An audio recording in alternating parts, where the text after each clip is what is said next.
Hello, everybody. Welcome to Zeros on Heroes, just trying to look like you. Welcome, heroes. Welcome. My name is Mike Mercadal. With me, as always, is Will Watkins. hello, Will. It has been a Hey, minute since we have streamed together. It has been a minute since we've talked. It's been a minute since we've shared in each other's company. What is up with you? This is a crossover episode with my other podcast. What's up, bro? What's up, bro? we're going to call out Neary Signs. We're going to tell him to get his punk ass on the stream. I do like that all of us have, if you create content, you're part of some sort of content cinematic universe called the internet.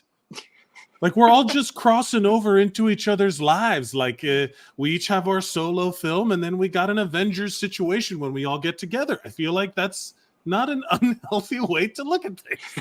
Yeah, that's a great analogy because you really have to develop yourself before you can be a contributing member of society. By contributing member of society, you mean fighting crime? Yes. Because I would like to fight some crime. If you don't work on yourself and you just try to join a community without developing yourself first, you get the Justice League movie. Ooh, shots fired here.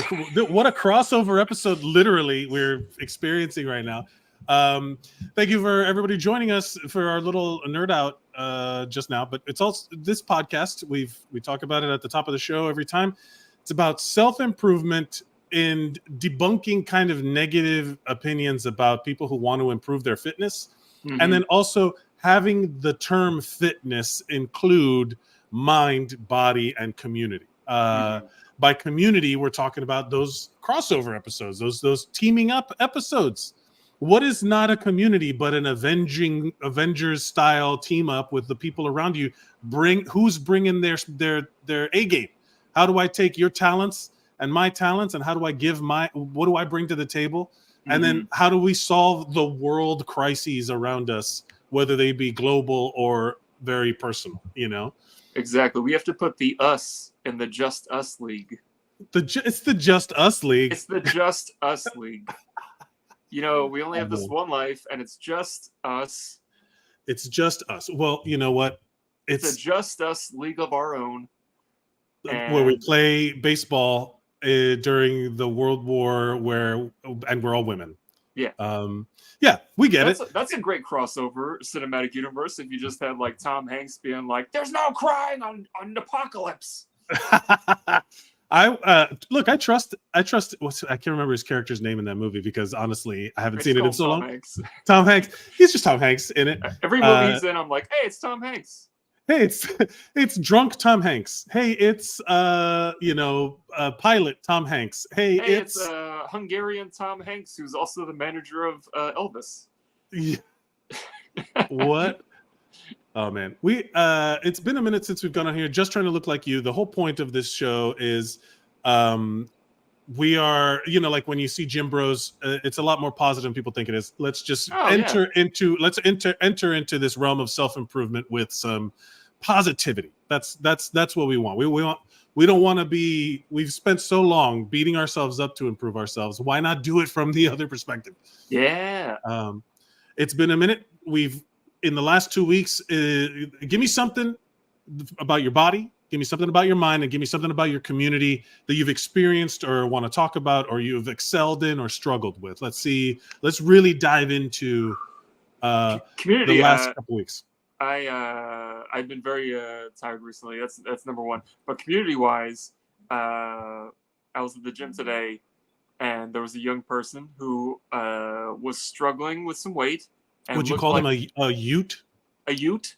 One of the utes? This ute, as my cousin Vinny would, my cousin Vinny? Yeah, he's a good guy. But anyway, this young ute was struggling to get some weight up, and it looked like it was going to collapse. And it was great how everyone in the gym automatically turned their heads and like ready to go just in case. But it was that thing of like, we're not going to do it unless they ask, or this is a deadly situation. The person was able to get it up, so good on them. But everybody, like probably a good 5 people were like in that starting position, ready to go. Yes, and like the starter pistol was about to go off, and they were all going to run to save him. And I say this because that happened today. Yesterday, I was at a CVS waiting in line to get some prescriptions, and it was a very long line, lots of people. I would say a good like 9, 10 people in this line. I felt bad for the cashiers. And there was like a person sitting down, and there was this old lady who was looking at some reading glasses, and she tripped over her own cane and collapsed like Ooh. hard. And she's an old lady, so I was like, oh, this is bad. So I ran over and I was like, hey, you okay? She was like, oh, I'm fine, and helped her up and stuff like that. And then I thought more about it. Out of all those people, I was the only one who like ran over to help. Like there was the dude sitting down was in a chair Interesting. closer than I was. And yet all these people, I don't know if it's because they don't want to lose their place in line or whatever it is, but it's just the idea that happened yesterday, and today somebody might have needed help, and the gym community was like, we're ready to go. So in my head, I'm trying to conceptualize, is it that the people who go to the gym are more likely to be helpers because they do want to help and improve, and there's that sense of community, whereas everybody in that line was like, I don't want to lose my place in line. I am focused on myself. I don't care about this old lady. Interesting. Like they didn't flinch. Nobody flinched. And it was just like mind-boggling, because I know if you were there, you would have absolutely. Oh my God, that's my whole thing. I that is, if I had a nickel for every time that I had responded to a medical emergency on a plane, I'd have 2 nickels. It's not a lot, but it's weird that it's happened twice. This is the classic Doofenshmirtz situation. I am that guy, and especially because I have training in emergency medical response. I have been in situations. It happens a lot in New York. It happened a lot in New York more than anywhere else I've lived, because I live in LA now. We're bi-coastal. We have sex with both coasts. I am in my bubble of protection that everyone else is in their car. That's the reality of like Miami, where I lived most of my life, and now that I'm in LA. But in New York, you're interacting with life on a scale that's hard to process if you've not lived there. Yeah, it's hard to process how much interaction you have with like the world and the people and all that stuff. And I remember being walking outside, and it's not uncommon to see someone just lying on the floor or whatever. So you try to but it is uncommon to watch it happen where and people kind of react in this. I don't know about CVS, but in a street, you see people kind of acknowledge, hey, we're all walking here. What a unifying statement from Midnight Cowboy. It's like, hey, I'm walking here. Hey, we all are, Dustin Hoffman. We're all walking here, bud. We're all walking here. There's like a lady with a walker, or even something as simple as up and down the stairs of the subway platform. You're constantly seeing people help there. So it's hard to. I don't want to speak ill of the CVS line that you were a part of, but I will say more often than not, because it's in New York, because everybody's on top of each other, you see people more willing to oh wait, something's happening. Yeah. There have been and especially I've actually done the Heimlich on someone, abdominal thrusts to remove an obstructed airway, just because whether they wanted it or not. No, but I've done you with my level of training as a paramedic. It is you just happen to know a little bit more, so you're also better at seeing it before something bad happens. Mm-hmm. Which I imagine is what, if you're an experienced gym goer, you can see you see signs. Mm-hmm. You're like, this person is going to struggle. Let me get my spidey senses out.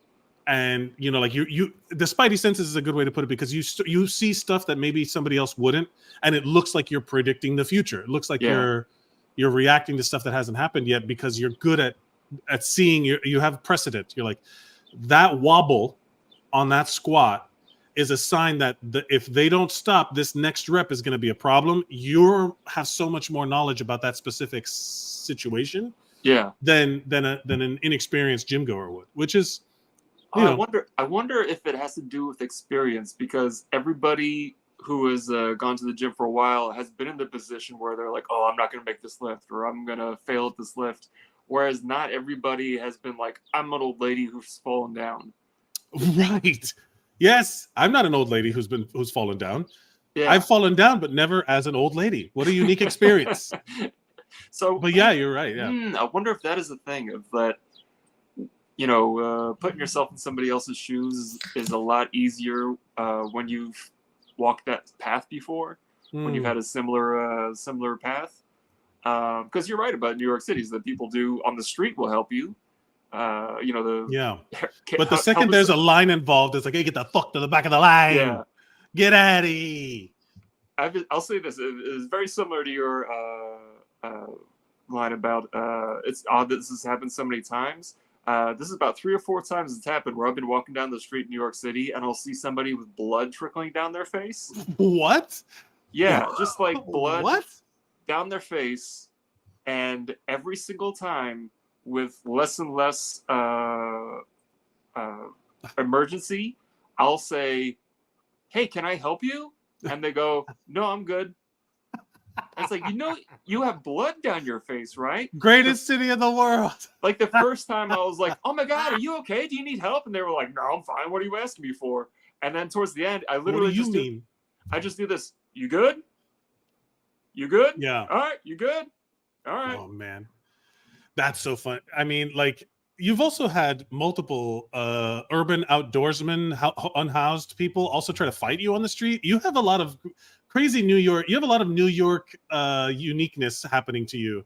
I will say the homeless guys, they did used to want to fight me back in the day. They don't do it anymore, and I wonder if it's because back in the day I had more adipose tissue, as you would say. I had a little. I was a little softer. Softer features. I had a little bit of chubbiness. I wasn't well put together, and I wonder if they just said that guy. I bet I could, if I take that guy down. I'm pretty sure I could take that guy down. He doesn't look athletic. I'm pretty sure I could win that fight with him, and I can get to tell people I beat up a 6'3" guy. Right. Whereas now it's like my shoulders are broader, more defined. I look a little more athletic, and they go, not worth my trouble. You're advertising more of a fight than a victim. I think that is an odd tipping point that I think people, every guy has a certain amount of, like, I guess, a subconscious criteria for whether or not you think you could take him in a fight. I, by default, we're both tall guys. By default, as being tall, you're already high on that spectrum of like nobody. I used to have a joke where I have a fight body, but I have a flight mind. Where I'm the kind of guy where people are like, "Yeah, you don't want to fight this guy," and I'm like, "Yes, please don't fight this guy.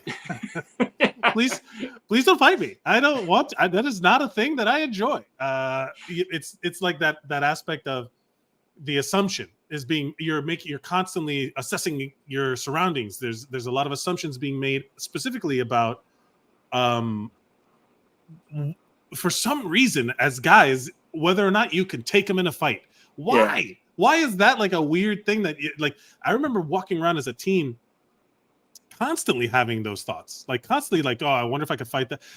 I guess it's like I don't think people realize the late 90s combative hellscape that it was being a teen boy, where everything was just really, really aggressively like pugilistic. Like everything was just fucking antagonistic all the time. It felt like you were in a, or at least I was. I don't know if it was my circle. No. Wow. I wonder if it has to do with the movie Fight Club, where it's just like in the movie they say like they're just constantly sizing people up, and that probably comes from that guy's real life experiences. It's probably a common thing a lot of dudes face, but when he put it down in words and that got translated to a movie with Brad Pitt, it probably emphasized it and it probably blew it up larger, or at least put it out to the open that is what dudes think about, and it probably grew from there. But yeah, 100%. Hey, I don't know if it's like like an ancestral thing that we're always looking for the bear in the woods. Yes. Speaking of bear in the woods, hot topic these days. Bear in the woods getting a lot of media attention. I'll tell you what. It's not. I'm sorry. It's not the bear that shits in the woods, because that's a different premise. This is the bear versus man argument that if you've been on any bit of social media, some dudes are very upset about.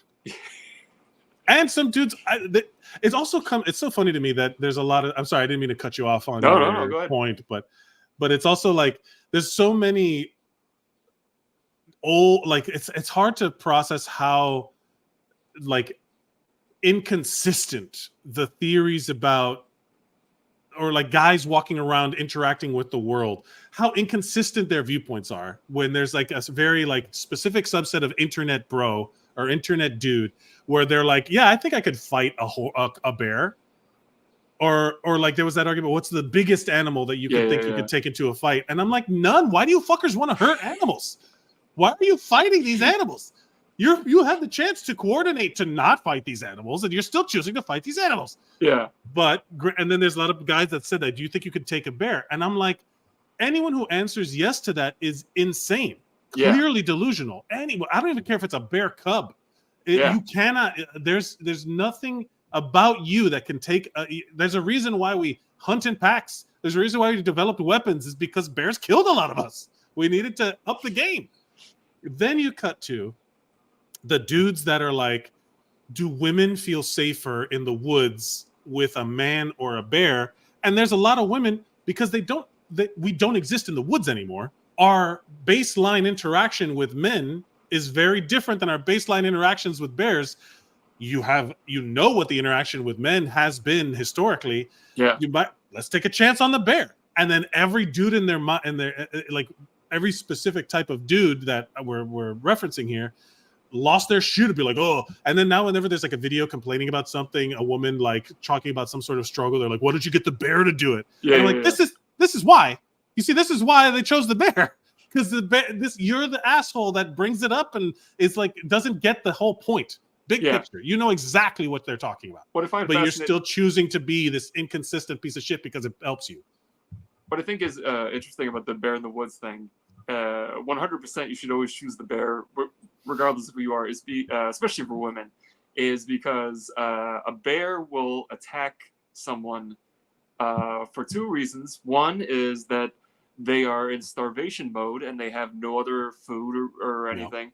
But the main reason is just defense. They will, if you get too close to their cubs or their lair, whatever it is, those are the only times they'll attack you, and it's very rare. More than likely, they'll just walk past you.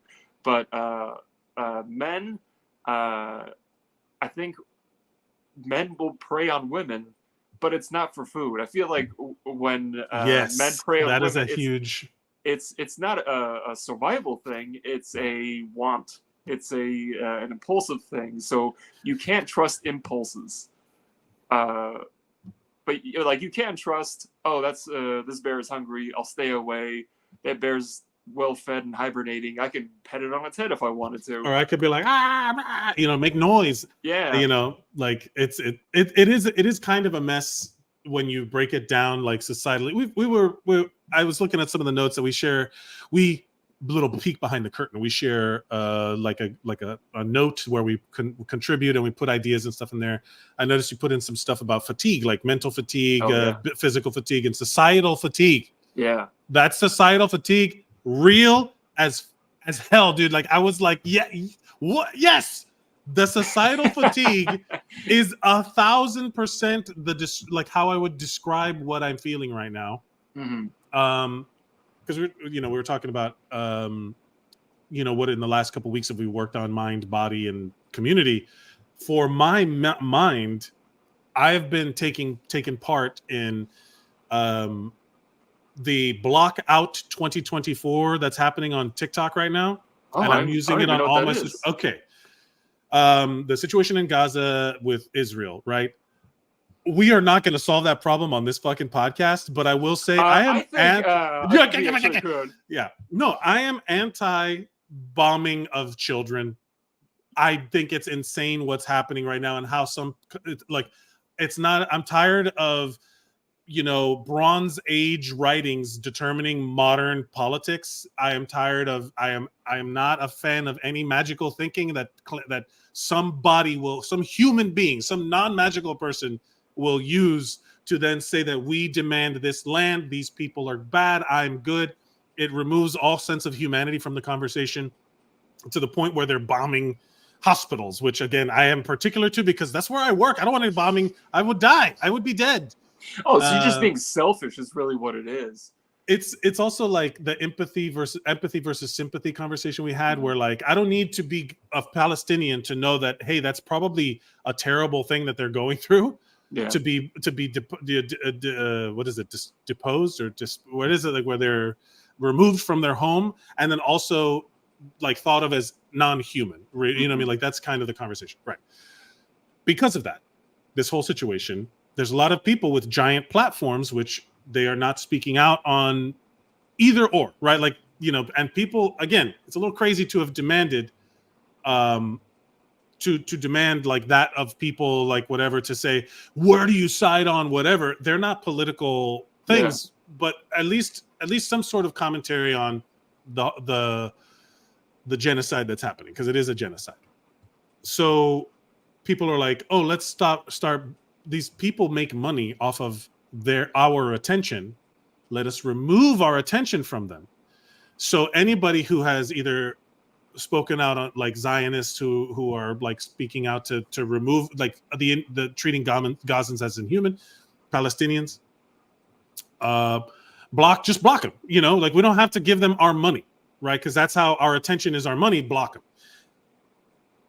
It's become like a drug. I am so excited to block celebrities these days.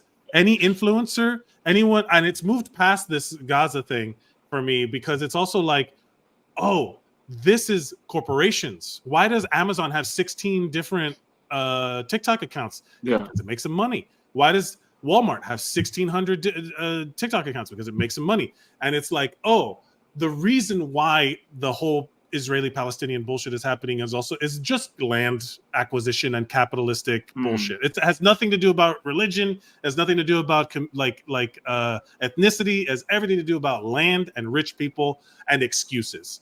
So I'm like removing my piece from the game board. Like if we're playing a board game, I'm like, I'm taking my piece and I don't want to play in your game anymore. Mm-hmm. And I'm started purging my social media of any famous person or people I don't know, like I've never met, people I don't know. I'm cutting them out. And I've ironically found out that I'm basically going back to MySpace days where there was no ads. There was no nothing. I mean, there's still ads, but there was no incentive. You're just interacting with people who are on the internet to have a good time, share emo song lyrics. You know, people I know share pictures of events that I have gone to, or people that I would like, oh, my friend went to wherever. Oh, how nice.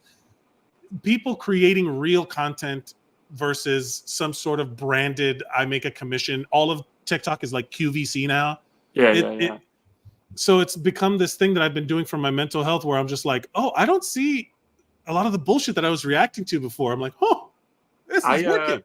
A while ago, my Instagram account got deleted. It was one of these things where it was like it got deleted with like a huge batch, and like everybody, I looked online when it got deleted, and everybody was like, why did my thing get deleted? I'm not selling anything. It was just like some weird thing, and my account never came back. And I was like, fuck. And so that's why if you look at my Instagram account, it's at William A. Watkins 1. Yes, that's right. I was like devastated because I had like thousands of followers, and I was following all these people, and then I had to start from scratch, and now I'm only like a few hundred.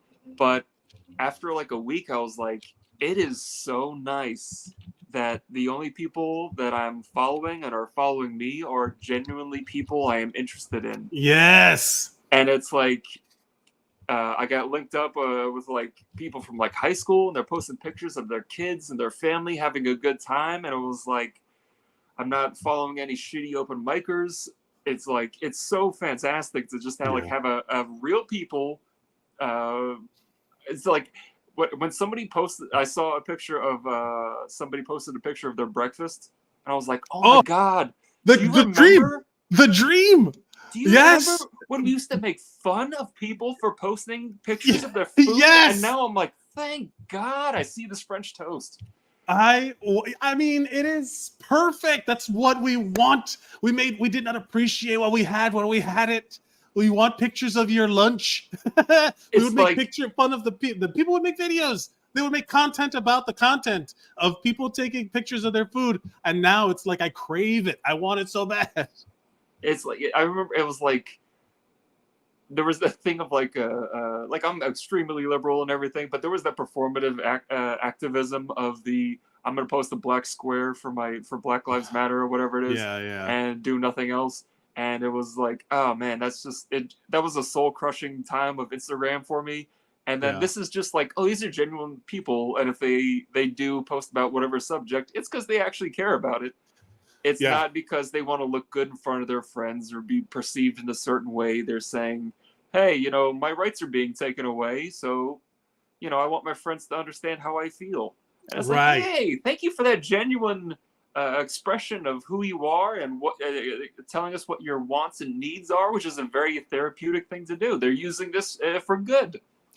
There's an element of like the performative is a great way to put it, where it's like social media now. I remember when it was just a social network. Yeah. I don't want it to be media. I don't want it to be some sort of broadcasting TV alternative. I want to interact with people either I know and care about, people who I think are funny and entertaining, and people who I genuinely care about their opinion. Yeah. I want the power to curate that list. That's my job, for me to seek out and follow people. The all of the algorithmic discovery that happens now is like, people. I was just having this conversation with, we have some friends visiting, and we were talking about how does people forget that Facebook ran literal psychological experiments on us. Remember? They at one point were literally manipulating the emotions of its users by algorithmically showing content in their newsfeed, either more from people they care about or less from people they care about. Like, they were literally psychologically manipulating us, and admitted to it. And everybody's like, and this is pre-TikTok. This is years and years ago. It was like, at no point did anybody be like, hey, this seems like a red flag or an ominous foreboding moment. Does anybody want to interview? Nope.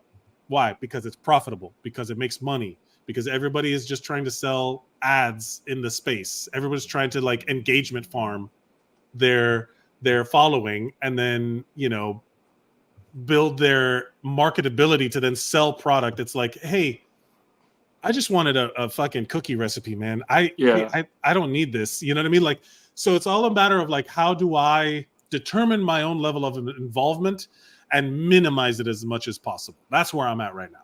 What was amazing about that period, when everybody started to realize that there was that algorithm that was like stealing our digital soul, if you will, was then they finally had the hearings in like Congress and the Senate and stuff like that. But since we always elect octogenarians, they had no idea what they were talking about. They were like, Mr. Zuckerberg, how come I can't access my Minesweep?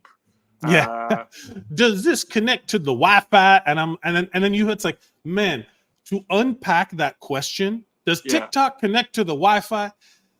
To unpack that question involves, I've been a computer nerd since I've built my first computer when I was 13 back in the day. Like, my dad showed me how to do it. It was very, I designed my school's website in 1996, back in the day when it was just animated GIFs of a book turning pages. Everything had under construction animated GIFs, and it was literally just HTML. There was nothing else.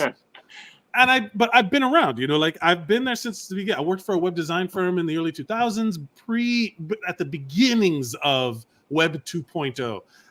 You know, like, I don't have, I wouldn't say I have any kind of like expert knowledge. I don't, but I've been exposed to more of the computer stuff than the average boomer, we'll say. Yeah. So when they ask a question of this guy who's a CEO, he's not a technician or anything like that. He's just the guy who makes money off of this thing that they probably stole from their programmers, because, you know, profit is theft and capitalism is blah, blah, blah.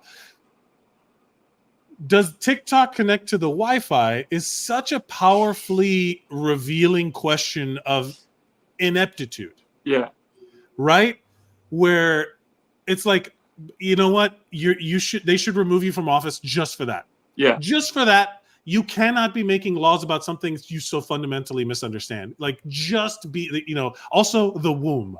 Yeah. If you can't, also a womb. If you're that off about TikTok, you're not allowed to govern me about a womb. Was that John Mulaney bit where he said his 90-year-old grandmother was voting and everybody applauded? He was like, "Why? Well, you shouldn't. If you're on your way out of the building, you shouldn't have. If you're on the way out of a restaurant, you shouldn't be able to order for the table."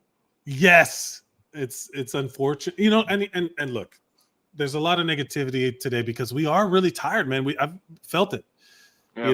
The societal fatigue. So let's do what we always do. Let's find a way to improve the situation for ourselves and for others. One of the things that I have done is to block, full on blocking the obviously detrimental elements of our social media presence. But what do you have any recommendations for getting out, like off the internet and like kind of touching grass, as they say, but in a positive way? Like go touch grass, It's so odd because I don't even know if I do have an answer to that, because it's so invasive. Other than, I would say, if you do find yourself in a situation where you are inundated, it might not be a bad idea to delete everything and start from scratch. Just like have a brand new, delete your Instagram, put a number 1 at the end of your name, delete your Twitter, same thing. It's amazing how people are addicted to it. So saying that, I guarantee you, if someone listens to this and hears you say, delete your Instagram account, there's got to be someone who's just like, what? By, and like, because so many people have developed internet friendship. I got an extension to that. I have an extension to that. I think we should move back to email forward chains. Some of the younger people, if you're young and you don't know what I'm talking about, the social media network used to be email, and you would send emails of random shit that you would find, and someone would send. I would get emails from someone I didn't know. Oh, you know what? I'm lying. It would have to be someone I knew. Yeah. It would have to be someone I know, But because they would have to have my email address. It was like 7 FWs.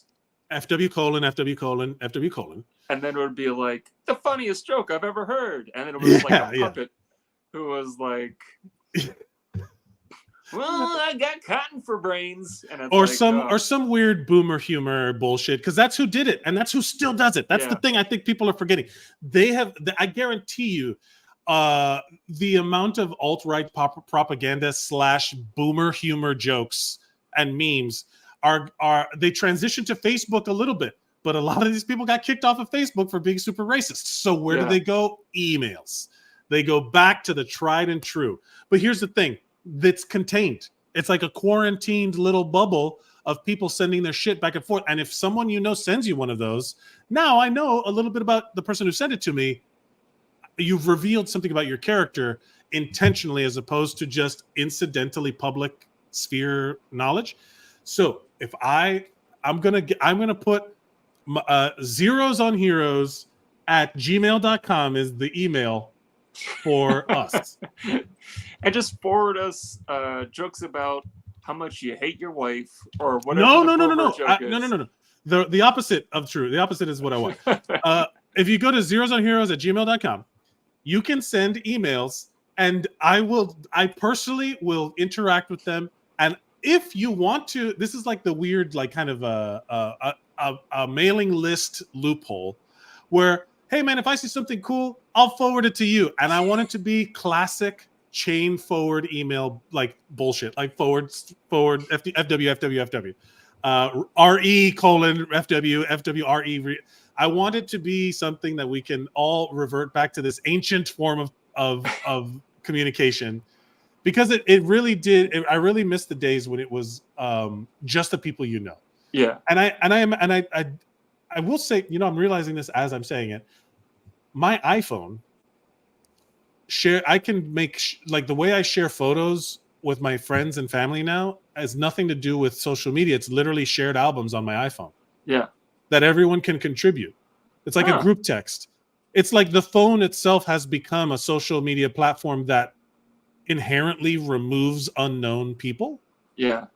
So like if I want to create a meme folder with you, I create a shared album of bullshit with Will, or just trying to look like you, or little memes or stuff like that. And you want to know what? You are allowed to contribute. You have the same option. You submit to it, where you can kind of create your own little social networks. Yeah. Maybe we'll start doing that as well. Send us an email, everybody, if you want to be a part of the Zero Zone Heroes, just trying to look like you, positivity memes. You know, it is funny that you know, I was just making fun of boomers for using email to send stupid jokes, but then I'm literally the only thing I do now for Instagrams, I have a few friends that I send memes to, and then that's what I use Instagram for. I'm not commenting under celebrities' photos like, "Hey, you look good here, buddy. Hey, what's your secret to success?" Like, I'm not doing that. I'm just sending stupid memes about dogs or fitness videos.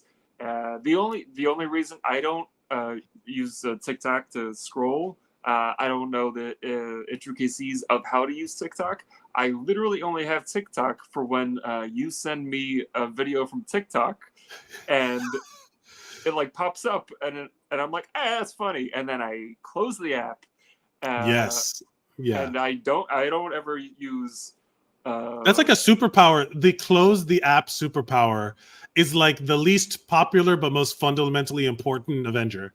Yeah. Like the it's like, oh, what is your mutant power? Why do you want to join the X-Men? Is like, oh, I just close my apps when I open them. I look at the thing I intend to, and then I close. I look at my phone, remember why I looked at my phone initially, and then I turn my phone off and put it back in my pocket. And people are like, what? Yeah. What? How is that possible? You know? You know what's funny? You say it because maybe that's something I do all the time. That I don't think of as a trick or a hacker that I want to share, but it is a thing I do purposely close the app. And I remember Apple came out with a thing that was like, well, if you close the app, it's going to drain more power because then when you open the app, it has to blah, blah, blah. I was like, you just want me to keep the apps open, so I keep using the phone. And so, yeah, maybe that's my contribution to turning this positive, is to open the app, do what you got to do, and then close it out. Swipe it and close it out. It's almost like we have to become children. You know how children have... you're allowed to play on the Nintendo for 30 minutes. Right. Hashtag close the app. You're allowed to watch one movie on the TV. I think maybe we should set limits for ourselves. Like, all right, you have 5 minutes on Instagram. Right. And then you have to close it out. Hashtag close the app, everybody. Hashtag close the app. Close the app. That feels like the logical progression to the blocking of all people, where it's like, yeah, also... God, you know, this was supposed to be about fitness, but we're kind of talking about, because it does help when I've been. So in the last 2 weeks, I went to Miami for Mother's Day. Happy Mother's Day to all the mothers out there.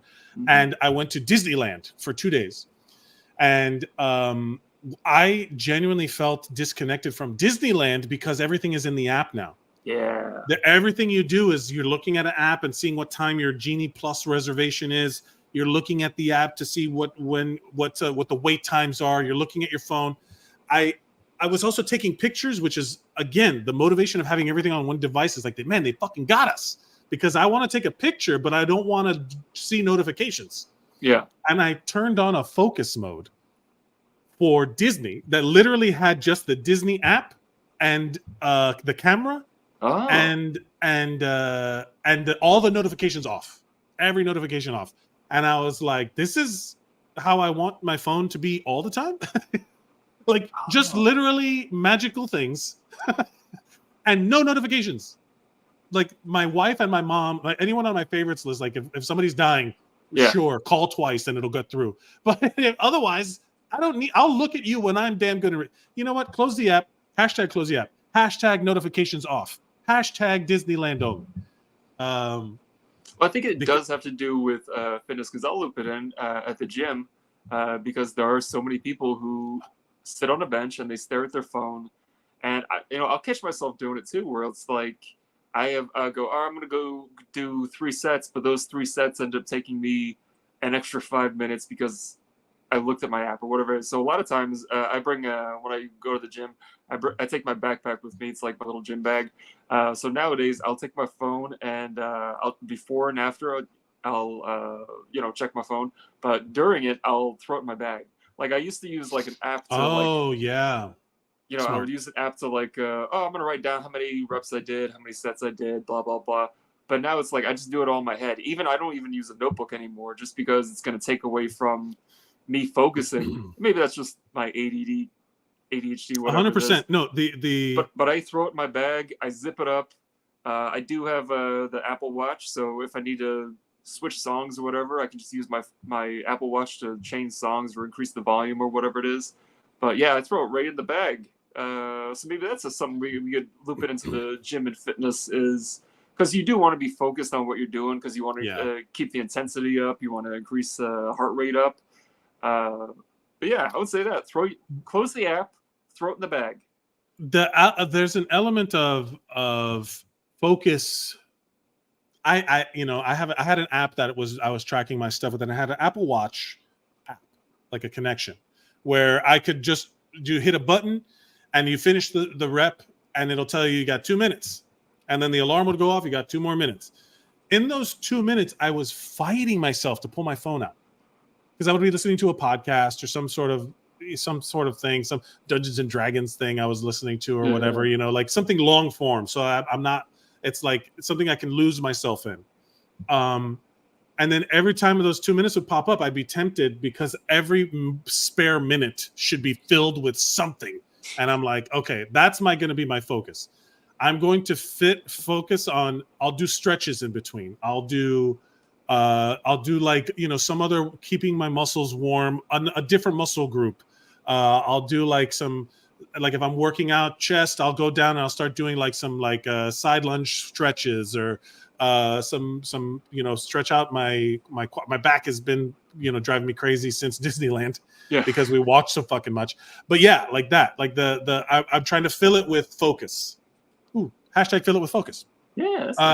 All of these are great.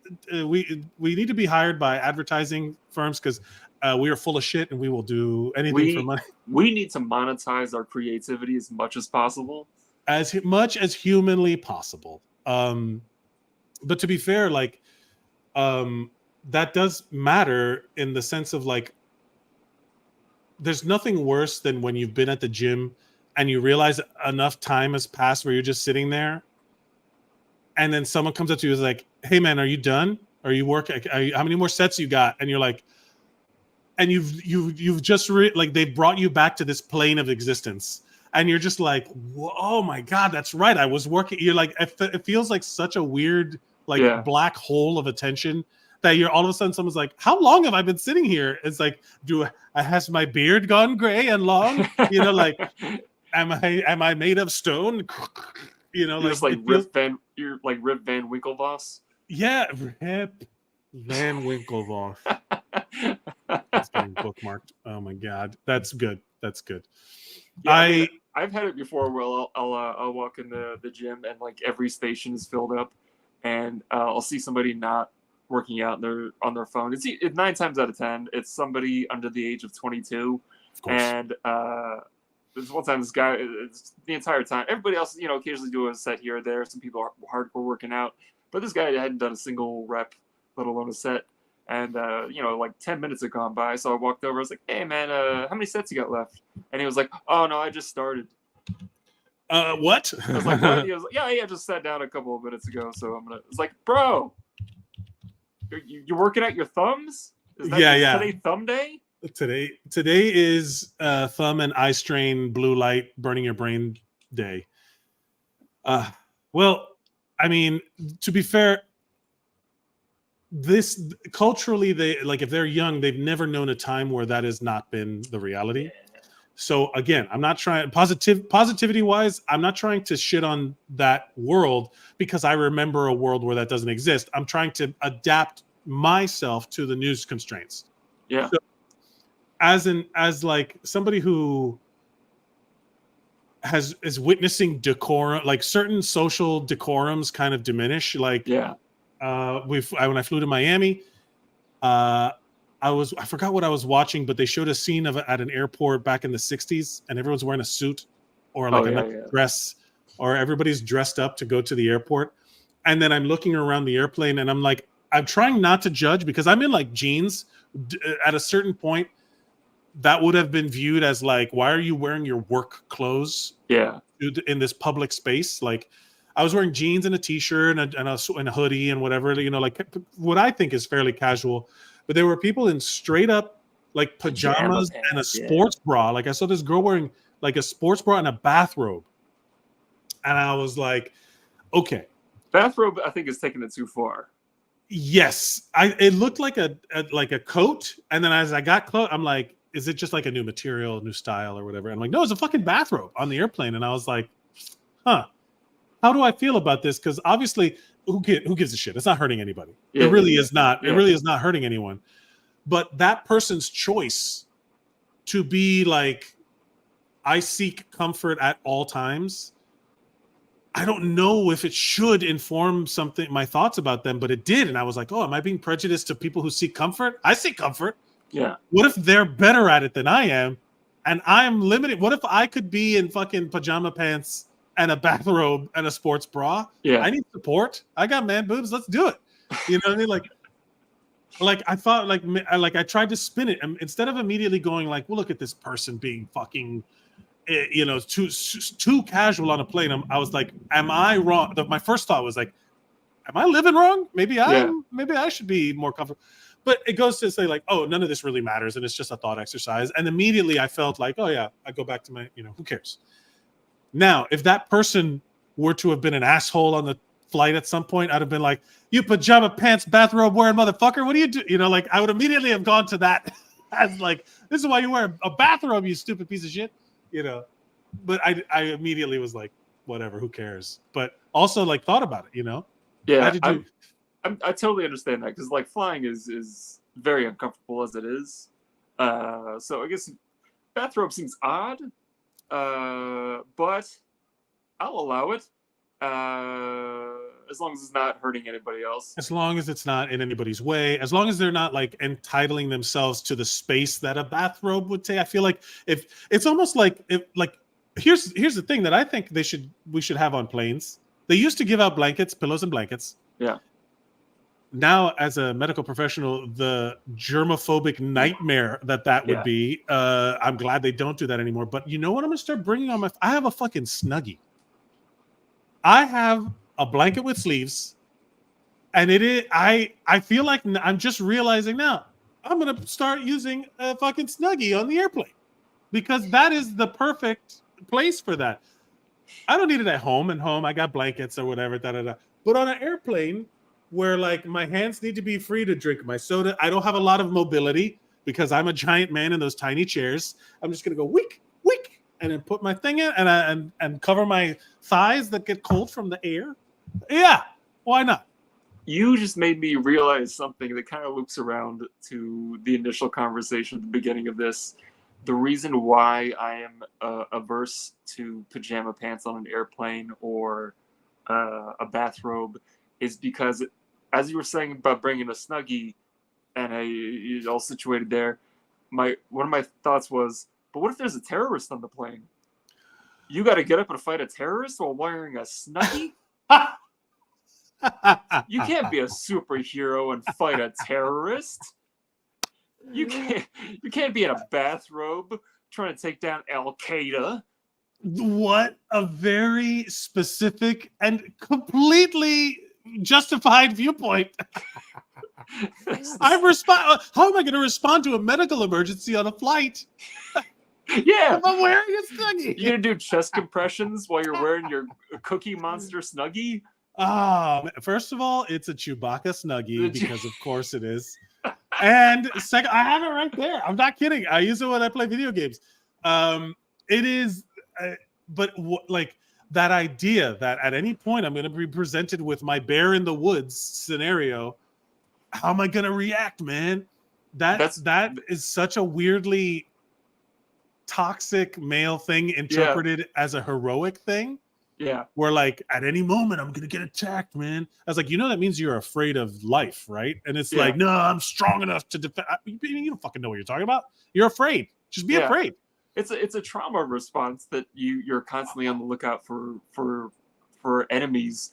But I mean, yes, I do think about that, where it's like, how many times I didn't have as much fun as I could on Halloween because I didn't want to dress up, because what if a fight breaks out, or if I need to change a tire or whatever it is, and someone attacks our group and I got to defend them dressed like a Power Ranger, and now the expectations are too high that I'm going to morph into something. Like, it's like, right. I could have been silly so many times. I gave up being silly out of fear, that out of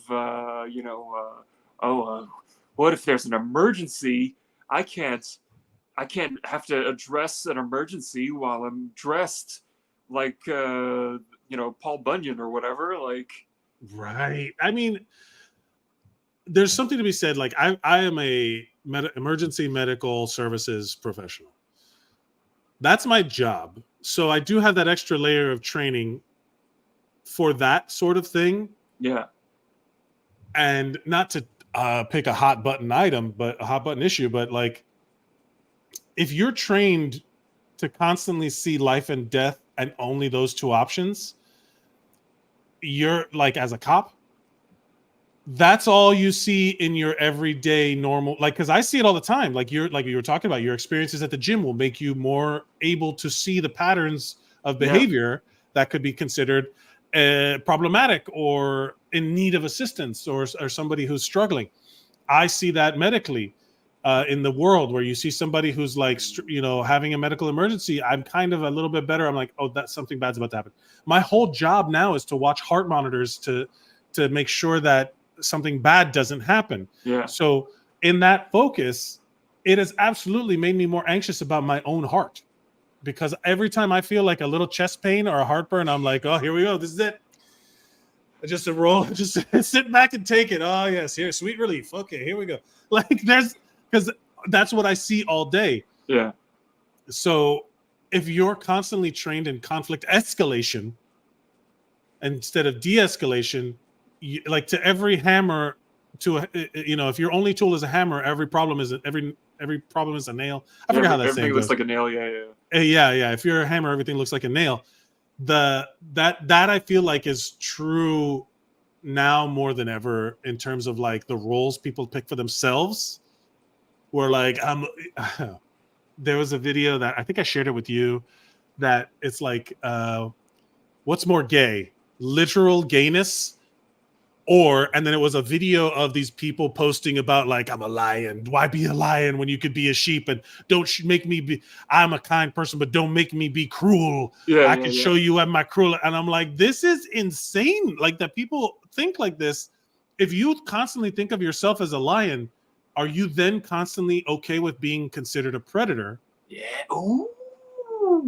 And then it becomes the conversation of like, how dare you then get mad that someone would want a different kind of predator with them in the woods? You're just another, like, you chose that definition for yourself by putting all of this shit in your brain, in your system.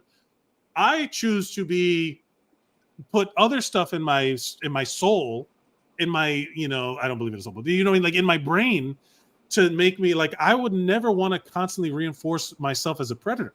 I constantly put stuff in my brain that reinforces me as a savior, like as a hero. Superhero fantasy, Dungeons and Dragons is just a hero fantasy. The hero's journey, Lord of the Rings, everyone wants to be like, it's a perfect example of like, which hero do you want to be? Do you want to be the Aragorn? Do you want to be the Legolas, who's like the prince, noble, naturally pure, good person? Do you want to be the Frodo who rises to the occasion? Do you want to be Sam, the real hero who supports his friend through their hardship?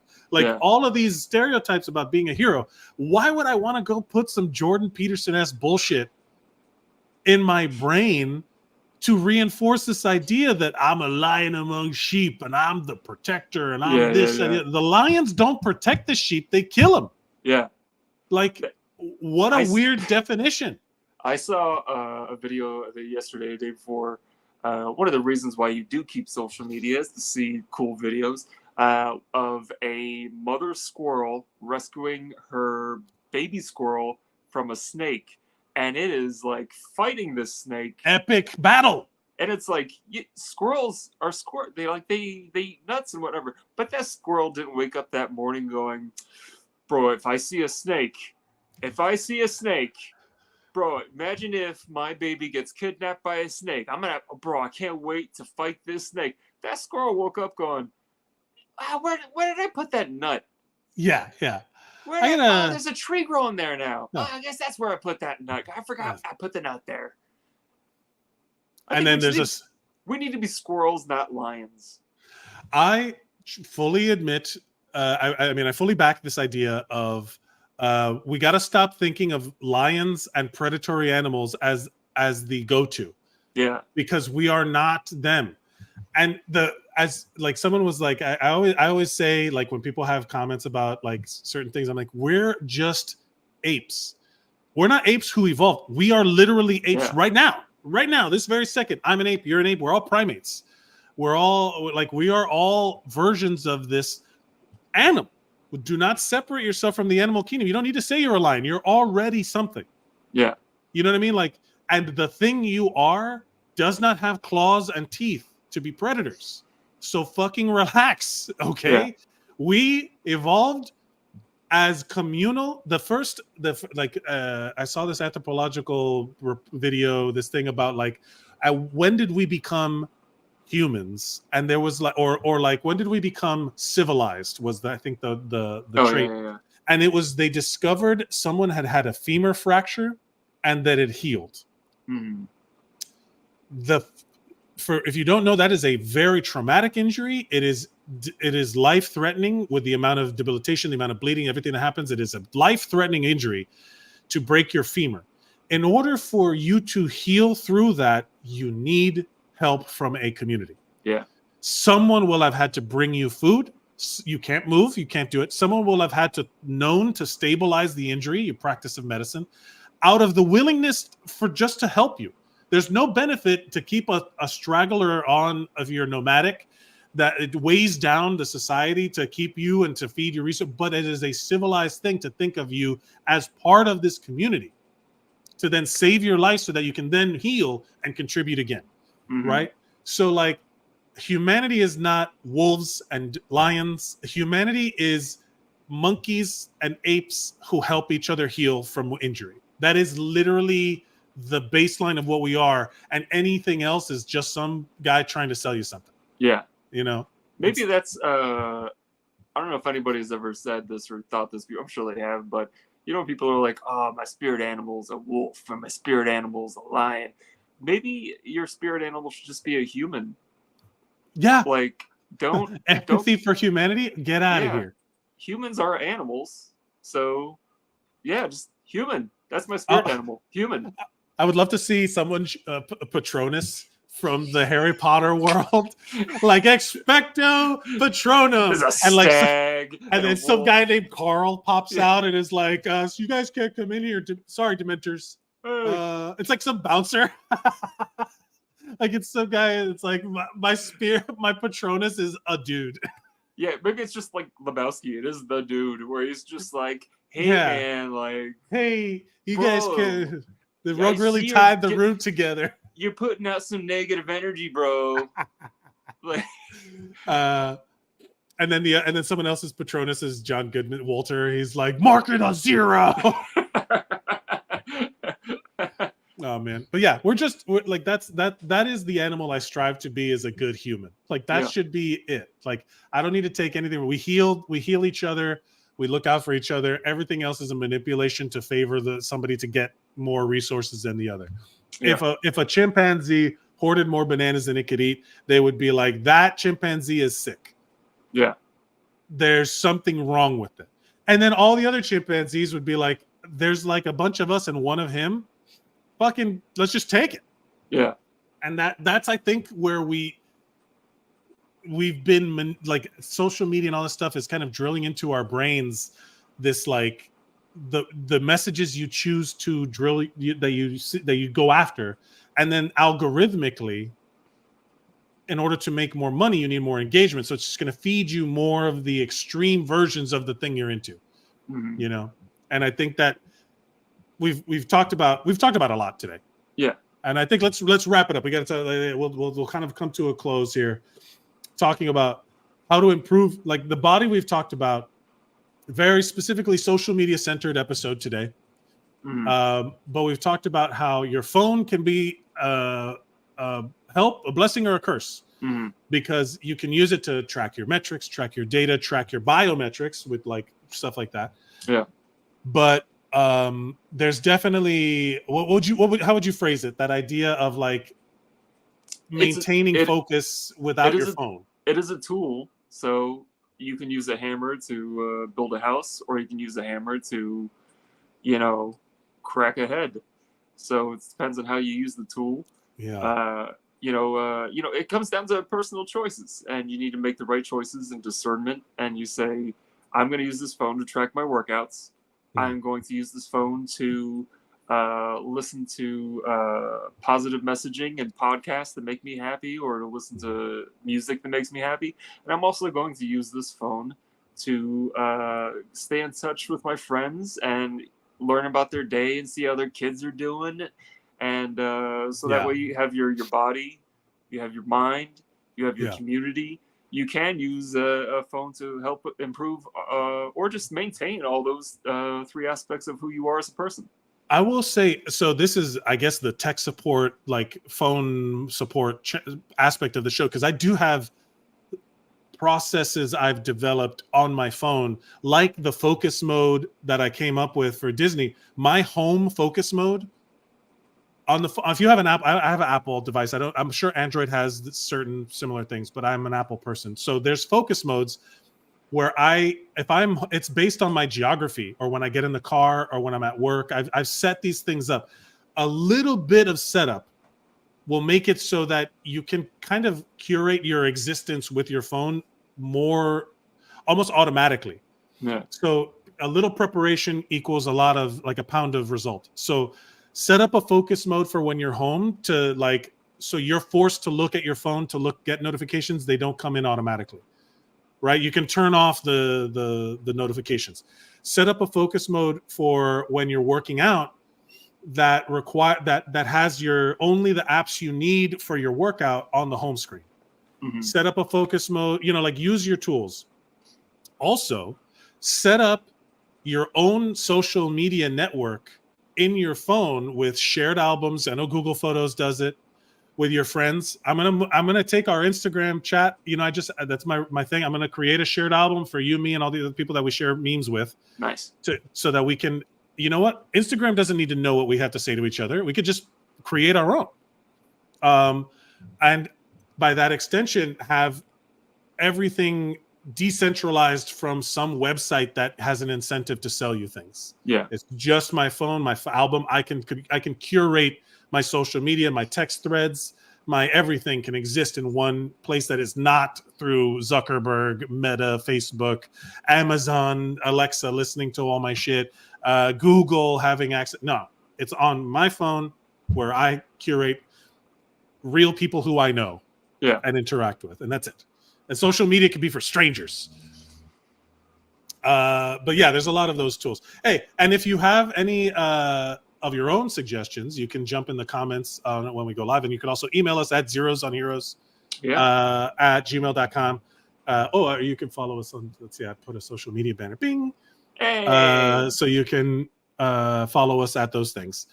Mike for the audio listener, Mike Mercadal at Mike Mercadal, or at William A. Watkins 1. But yeah, so like we have any tips that you guys use to curate your digital sanity? Share them. Like please, for the love of God, share them. Yeah, and then in terms of for workouts and stuff like that, those focus modes I feel can help you not disappear into the black hole of your phone mid workout, because then you're cold, you're not warm, you're basically like risking injury because you're going up in weight, but you're not warm from the previous set. So whatever, the blood isn't flowing anymore. I mean that there's like a lot of reasons to stay focused. Hashtag fill it with focus, hashtag close the app. And then for the community, I think that curating your social media makes interaction with the people around you more valuable or more full of nutrition. What is it? What would you call it? What is the word I'm looking for? That it's more, yeah, it's like more meaningful, you know, because if I am sending you, or if I'm on Instagram and I send you a meme and I Instagram, like it's very surface level communication. But if someone shares a photo with you by text, that's a level of personability that's closer. It's like you're a little bit closer. Someone calls you and you hear their voice. That is a more personal method of communication. Yeah. You know, that seeing someone in person is the most physically like close you can be to share, to interact with people. And I want to move everything up a level. So if I'm going to share something with you, hey man, guess what, Will, you're going to start getting audio messages from me when I have weird thoughts of the Avengers and whatnot. You're going to get phone calls. You're going to get like FaceTime people. If like, I'm sick of this idea that millennials are scared of the phone ringing. They're not. We are. I am. You are. I don't mind. You know what? We got to move past that idea of like, if someone I know is calling me, like if it's an unknown number or whatever, but if someone I know is calling me, I'd be happy to talk to them. Why not? They're my friend. I care about them. I would preface, I don't know if I can speak for every millennial, but send like a text message before you call or before you FaceTime. Just be like, hey, heads up, I'm going to chat with you. Because if it's just like a FaceTime and I see it and I'm like, oh no, I'm on the toilet, or like I didn't comb my hair or whatever it is, I'm going to be like, comb my hair. I will delete you from my phone. I will purge you from my existence. And also, hey man, nobody is entitled to your social media presence if you don't want them to be, so block them too. That's a fair point. I know we're joking, but hey, there's no need to maintain toxicity in your life just because it's on the internet and you feel like, oh, it's on the internet, it's not a real thing. It is. Over time, that's how people interact and build up these weird lion fantasies. Like, just block it. Just block it. You know, like if someone's being an asshole to you, be like, oh, they're not entitled to you in any way. Yeah. And I every block I've ever made for that reason has been justified. I love it. I think that's one of the things millennials, I think, is completely accurate as far as them not answering a telephone and they prefer to text, is because if somebody calls you, you're like locked in for a certain amount of time. But if somebody texts you, you can be like, hey, now's not a good time to talk. And, it could be you have a pressing concern at the moment, or it could just be like, I'm so brain tired. Right. I'm not going to have a meaningful conversation with you right now. I would prefer to call you when I am ready to contribute to our friendship. Yes. I mean, you don't want to be a drain on anybody, but also like, I agree with you. My counterpoint is there's moments where you don't know, because you're so mentally fatigued, you don't know what the right choice is in those moments. Because sometimes what you are holding on to and what's making you tired could be just the act of expressing and hearing those thoughts out loud. That happens to me in therapy all the time. I get like epiphany moments in therapy because I'm like, oh, I gotta be telling a story and I'm like animated about it or whatever. The therapist has said nothing, but just because I said the words out loud, I'm like, oh no, I'm wrong. Oh, I just heard myself be wrong. Oh no, my thoughts are wrong. Like that moment of like, oh, my thoughts are wrong. Okay. You make a good point, and I feel maybe I should amend that statement to instead of creating boundaries by saying, hey, let me text you, I'll talk to you later, or whatever it is. And maybe it's just when they do call you, you verbally set a boundary of like, hey, what's up? Yeah, I'm feeling very tired right now. Is there anything you want to talk about in particular, or blah blah blah? But forgive me if I'm not at my best, and maybe after a couple seconds, something will kick in. You know what? Actually, I do want to talk. There's a moment of like speaking thoughts out loud. Again, if you want to talk about what makes us human, that's like the first form of like record keeping was oral traditions. Yeah. Sometimes like there's some primal thing in your brain that is like you've been taught to be quiet about, but your brain wants to share. There's a reason why we cry when we're hungry. You know what I mean? I wonder if it I mean, let's go into a more societal aspect, and I think it has to do with pajamas on an airplane, which is, we were taught not to put off a certain presence, and it's you're not allowed to say that you're tired. You're not, every time you talk to someone, it has to be with courtesy and, oh yes, well, everything is fine. How's it going? Oh, it's fine. It's fine. Yeah, great. It's fine. There's nothing wrong. Meanwhile, you got like, if somebody calls you up and says, "Hey, how's it gone?" Well, actually, I'm a little tired, and to be honest, I didn't want to pick up the phone, but now that I'm talking to you in person, it does make me feel good that I'm speaking to you. And if you just have that train of thought and just be honest, and because it is honesty, because if you say, "Hey, hey, it's nice to talk to you," or "Hey, I'm so glad you called," it could be a lie. And to a certain extent, I'm not advocating for being this kind of open wound. Because what I'm advocating for is communicating effectively. Because there are moments when if someone is calling you and if you have even in person, where there's nothing worse than when you're part of a conversation where you're like, man, I need to step away from this conversation. I have literally said those words. Hey, I'm very sorry. I'm going to misrepresent myself. I need to step away from this conversation. Hit me with an email and we'll come, or shoot me a text and we'll talk about it some other time. But I gotta bolt. Yeah. And it's like, I'm not even apologizing. It's in therapy, there's the Dear Man Bill of Rights. Yeah. I have the right to step away from a conversation. I have the right to not answer until I feel ready to respond. Well, we're also two dudes who are raised a very specifically stoic, like manly, like don't show emotions kind of way. Oh yeah. So we are also two very similar souls. I would love to. I don't know what another person's experience would be, but for me, like my wife and I, we go through the conversation of like communication is to resolve, not to just like fight. I'm not here to win. I'm here to solve problems. I'm here to resolve miscommunications. I'm here to express my feeling. I'm here to figure things out. So whenever like it's like I'm not trying to like. There's so many times, like the most powerful thing you can do in an argument is agree. Yeah. Because when someone's like someone in customer service is like freaking out, blah, blah, blah, and it's like, yeah, you're right. Yeah, this should have been handled better. You're right. It takes every bit of power. It's like a judo move where you're just like, bang. Okay, now what do you got? Yeah, you're angry. You should be. Good. Now what? I saw an interesting thing about why dudes say they're fine. And it had to do with remember the Roman Empire trend that was going on, and she was like, how come every dude says they think about the Roman Empire? Like, how come nobody's ever heard this before? And someone responded with, because anytime a man in his entire history has stated something that he enjoys, someone mocks and ridicules him for it. So it's like when you're a kid and you're oh, I like Star Wars. You like Star Wars, you fucking nerd. God, dude, that Empire? is so real. You like Vikings, you like whatever it is. It's gonna be like, this fucking guy thinks about Vikings and the Roman Empire and the Star Trek, and he likes science. And it's like none of those things are worthy of ridicule. So how's everything going? Oh, we're fine. What do you think about? Nothing. That I think the fine is less the part like, oh, what do you think about? Nothing.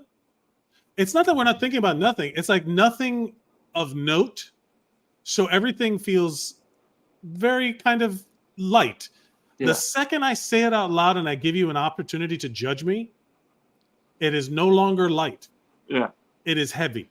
And now I have to carry that around. Yeah. So if I'm thinking about fucking Jurassic Park and dinosaurs, and you ask me, hey, what are you thinking about? And I'm like, oh, no, nothing, just Jurassic Park, dinosaurs. Why? What do you think about? It's like, I don't know. Who gives a shit? I gotta sit here and get the fuck out of here. I don't know. Because I'll tell you what because I heard the word velocity, and then velocity made me think of Velociraptor, and then Velociraptor made me think of Jurassic Park, and then now I'm walking around saying "clever girl" in my head for no reason. And then if you ask me now, what are you thinking? I'm thinking clever girl. Yeah, and then they'll be like, why? Who are you thinking about? What girl? And I'm like, no, it's a dinosaur. Why are you thinking about dinosaurs? Because I saw velocity on the screen. And then they're going to be like, what do you mean? And now, as I'm saying that out loud, I realize I should probably see somebody for attention deficit disorder. But that's like, it's like, what? It's not a negative thing to just have thoughts randomly. Yeah. Just be like, oh, this is fun to think about. My fun thought I had the other day was I was thinking about like different. I saw a cool like mutt, and I was it was like a Yorkie poo, golden doodle, one of those things. And then I was like, man, what if you did like a greyhound mixed with the Chihuahua? Like the Chihuahua would have to be the mom, right? Or like which one? Like no, because it would be the Chihuahua would have to be the dad. Right. The Chihuahua would have to be the dad. I guess it could be either way, but it's like, and then I was like, is the sperm of the Great Dane the size of the Chihuahua? Like, could you artificially inseminate? Like, you could just artificially inseminate the Chihuahua, right? And the Chihuahua would give birth, but like, would it like burst out of the Chihuahua? But if somebody at that moment was like, hey, what are you thinking about? I'd be like, you don't want to fucking know, bro. What do you think about nothing? Oh, Nothing. There's no way that I can explain to you how this has gotten this far. I was thinking about if a greyhound impregnated a Chihuahua, when it gave birth, would it just burst open like Pillsbury crescent rolls? And then they'd be like, okay. I'm never asking you again, man. I'm going to be out of here. But to be fair, Will, you should be judged at that point. There should be some, hey, man, are you okay? All right? Can I call you? I'll text first, but. Yeah. Do you need to talk about this? There's like a paragraph long text of like what you were thinking of. Hey, man, what's up? I was thinking about Great Danes. Will, this is why we're friends. I love you so much. Thank you for doing the show with me. And thank you to everybody who's watching. Like, share, and subscribe or not. We're going to keep doing this because it's fun for us. Look at the fun we've had talking about all kinds of shit. And also, genuinely, I am going to really focus on that. The stuff that every week we talk about stuff that I'm like, yes, I'm going to take something from this today. Yeah. To make my workout better, to make my mental health to organize my mental health, to interact with my community better, to make like to help my friends. I'm going to start doing that more. Or is there a bird in your apartment? A little Tweety bird? There is a nest on my AC unit that at first I said, this is so sweet. New York City, there's a bird on my AC unit. How great is this? But then at like 2 a.m., I'm like, I am going to kill these baby birds. Shut the fuck up, baby birds. Where's the snake when you need it? Killed by the squirrel that saved its babies. This is why I'm a lion among sheep. Nah, man, it's there is what a cute little thing to then turn horrific over time. Yeah. Side note, never mind. Okay, back to reset. Thank you everybody for watching. You can follow us at Mike Mercadal, at William A. Watkins on social media, at Zeros on Heroes on Instagram. Working on that for other things, but you can email us if you have topics or anything you want to talk about that you feel would help others improve. This is part of the community aspect of it. Share your go-tos, share your insights, share your tips and tricks and hacks. If they're unethical or unhealthy, don't. But we also cocaine is a great workout. Dog, I've lost so much weight on meth. But if you do see stuff that you want called out, go ahead and send it to us. And for the podcast listener, check us out live on YouTube at Zeros on Heroes on YouTube, or you can wherever. We're going to post this. You can see it. We like to go out talking about heroes. We like to go be the heroes of our own lives. And that was our tagline when we were doing Zeros on Heroes and Unsung Heroes in New York City.